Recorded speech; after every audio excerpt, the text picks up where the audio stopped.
So, back in 2017, French politics just shattered. I mean, a complete outsider, a guy who'd never even held elected office, leading a political movement that was barely a year old, somehow conquers the presidency. We're going to break down the story of the perfect storm that created President Emmanuel Macron. So how in the world did a 39-year-old who'd never held any elected office become the most powerful man in France? It's a question that really baffled just about everyone.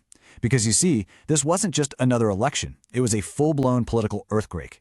And to really get it, we've got to look at how the entire system first had to basically crumble, creating this once-in-a-generation opportunity that, well, only someone like Macron could seize.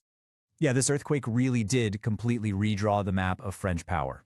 And to get a handle on the man at the very center of it all, you really have to start with just one single startling number. 39. That's it. At just 39 years old, Emmanuel Macron becomes the youngest president in the entire history of France.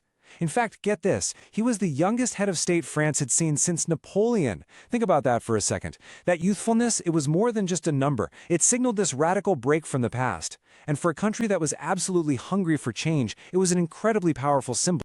Now, take a look at these first-round results. What do you see? Or rather, what don't you see? For the first time in modern French history, not one of the big traditional governing parties even made it to the final runoff. The center-right candidate Fillon, out. The center-left's candidate Hamon, gone.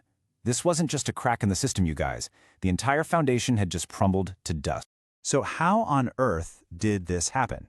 Well, Macron's rise was only possible because this huge power vacuum opened up. And it opened up for one reason. France's two main political forces imploded. And I mean spectacularly and at the exact same time. Okay, so first, let's look at the right. Their guy, François Fillon, seemed to have a clear shot at the presidency. He was the frontrunner. But then, bam, a bombshell hits. A story that gets nicknamed Penelope Gate breaks, and it alleges that Fillon had paid his wife and kids almost €1 million in public funds for essentially fake jobs. As all the sordid details started to leak out, the scandal just exploded. Before you know it, he's under formal investigation, and his once unstoppable campaign just goes into a total death spiral. And here's why this was so devastating for him. See, Fillon's whole brand was being the candidate of fiscal responsibility and moral integrity. So a scandal about misusing public funds, it didn't just hurt him, it completely vaporized his entire political identity. With their frontrunner and a total freefall, the whole center-right was just thrown into chaos. Okay, so at the exact same time, over on the left, the ruling Socialist Party is having its own complete meltdown. After the really unpopular presidency of François Hollande, the party primary ends up nominating a candidate, Benoît Hamon, who's from its super far left wing. This move totally alienated all the moderates, who just fled the party in droves. And what does that do? It leaves this giant gaping hole right in the political center. So with the old guard lying in ruins on both the left and the right, the stage was perfectly set for a totally new kind of player. And that's when Emmanuel Macron steps in.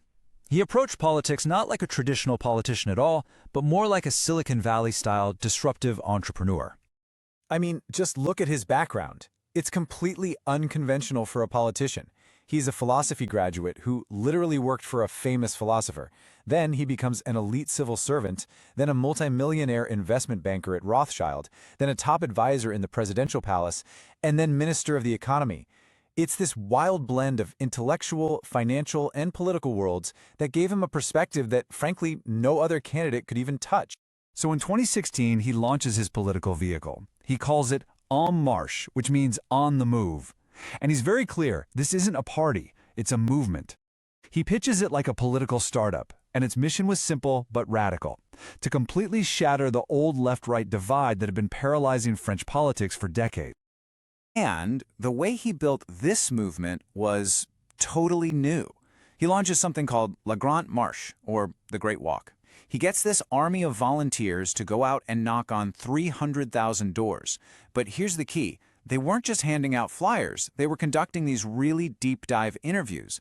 The data they got back from 25,000 completed questionnaires was all analyzed. This let the campaign diagnose the country's problems from the ground up and tailor Macron's message with incredible precision. It was a data-driven campaign on a scale French politics had literally never seen before. So, fast forward to the final runoff. The traditional parties are gone, and what you're left with isn't the old left versus right contest. Nope, this was something totally new, a fundamental clash between two completely different visions for the future of France. On one side, you had Macron. He was all about the open vision, pro-European Union, pro-globalization, socially liberal. And on the other side, you had Marine Le Pen and her National Front, who championed the closed vision, nationalist, protectionist, anti-immigration. This right here, this became the new dividing line, not just in French politics, but really in global politics. But just when you thought it couldn't get any crazier, the drama was far from over. As the campaign headed into its final, nail-biting hours, his opponents played one last desperate card, a massive cyber attack designed to be a knockout blow. So could a last-minute hack actually derail the entire election? I mean, that was the question hanging in the air just 48 hours before polls opened. Suddenly, the Macron campaign is facing this massive data dump. And to make matters worse, a legally required media blackout was about to begin, which meant their ability to respond was just about to hit zero. Just think about how precise this timing was. On Friday, May 5th, 9 gigabytes of campaign emails get dumped online. Within minutes, the hashtag MacronLeaks is spreading like wildfire, amplified by bots and online activists. And all of this happens just hours before that media blackout is scheduled to begin. It was perfectly timed to create maximum chaos at the exact moment the campaign would be legally silenced. But the whole thing completely backfired. So why did it fail? Well, a few key reasons. First, the Macron campaign was brilliantly prepared. They actually saw an attack like this coming and had planted fake. Third, after weathering this perfect political storm in a last-ditch cyber attack, Emmanuel Macron just cruised to a decisive victory. And he wasted no time at all. He immediately started crafting a totally new, much more powerful image for the French presidency. Yeah, on May 7th, 2017, the final result comes in. And it wasn't just a win, it was a complete landslide. Macron took 66.1% of the vote, a crushing defeat for Marine Le Pen. You know, after one of the most chaotic and unpredictable campaigns anyone could remember, the final outcome was anything but ambiguous. Right away, Macron signals this major shift in presidential style. He flat out rejected the normal president idea of his predecessor. Instead, he said he believed in what he called a Jupiterian presidency. And yes, that's named after Jupiter, the Roman king of the gods. What did that mean? Well, a more remote, dignified, almost monarchical style of leadership. It was all designed to restore a sense of authority and grandeur to the office. And he moved fast to lock in his power. Just 1 month after winning the presidency, his new movement, now renamed La République en Marche, absolutely stormed the legislative elections. They won an absolute majority in parliament. This was huge. It gave him a totally free hand to enact his agenda, completely bypassing the very parties he had just finished dismantling.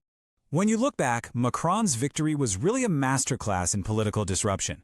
He saw the power vacuum, he built a movement that operated like a startup, and he completely redefined the entire political debate in France. So the big question his victory leaves us with is this. Was this just a one-time perfect storm, or has this disruptor model permanently rewritten the rules of politics for good?